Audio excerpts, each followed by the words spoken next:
Well, back, guys, to Fog Football, and we've got some more transfer deadline day drama. Celtic have lost out for one of their targets.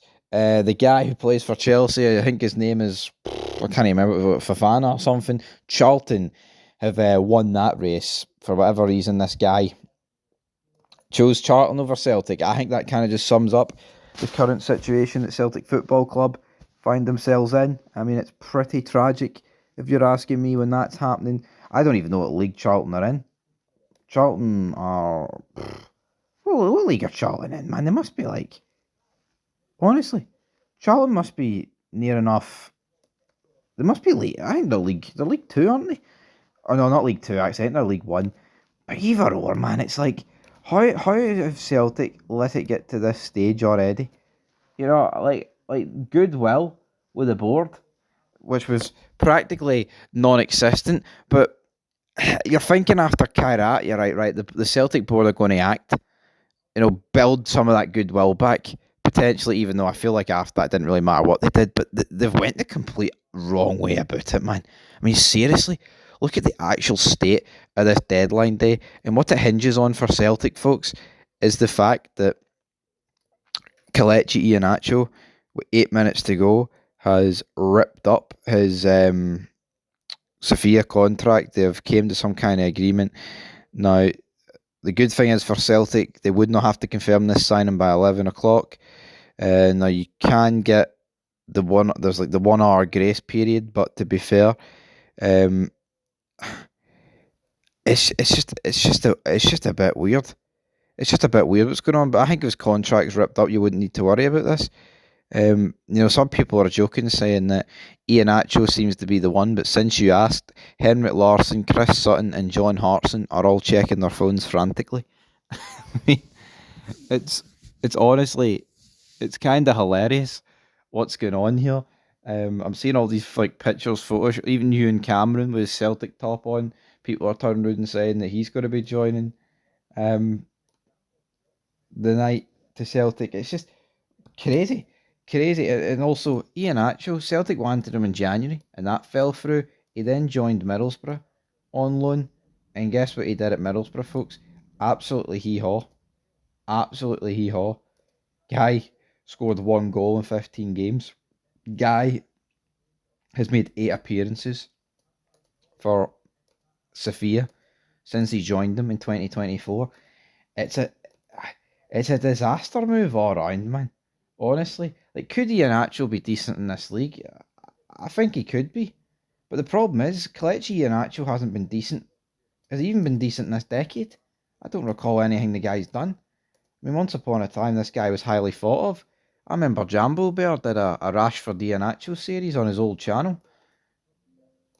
Obviously, both of their careers have kind of nosedived, but I mean, at least Rashford can turn around and say, well, you know what, actually, I'm sitting at Barcelona, which is a bizarre move in itself, how Marcus Rashford's even sitting over there. But anyway, that's what he's doing.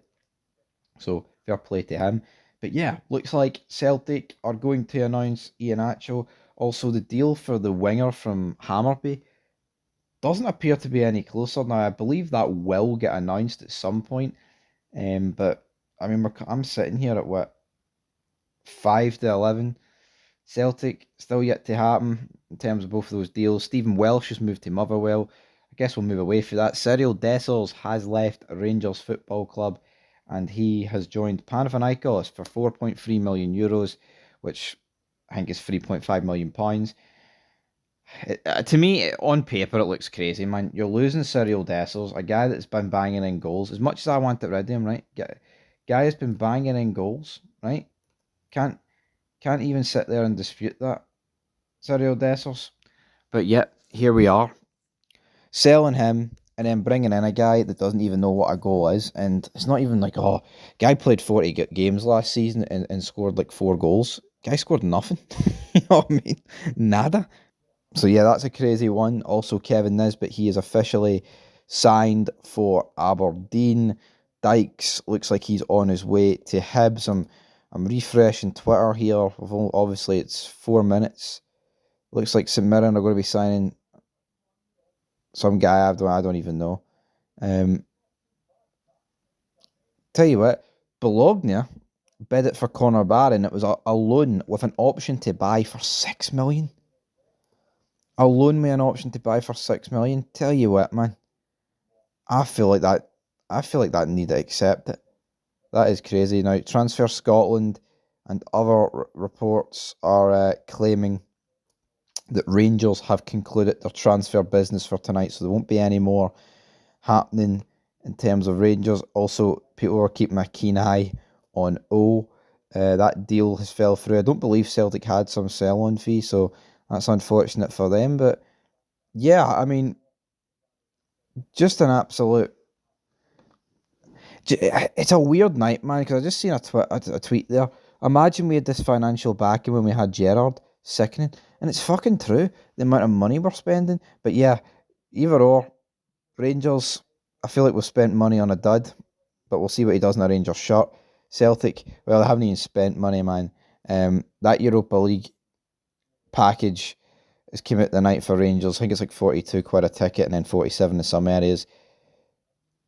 Rangers fans aren't too bothered with that. I feel like we will do alright with that package, but I mean, based off tonight, Celtic fans, what is going to happen? Are the Sharks going to be out at Parkhead? Seriously, like what is going on over there, man? It's an absolute crazy state of affairs. Anyway, folks, leave your thoughts down below.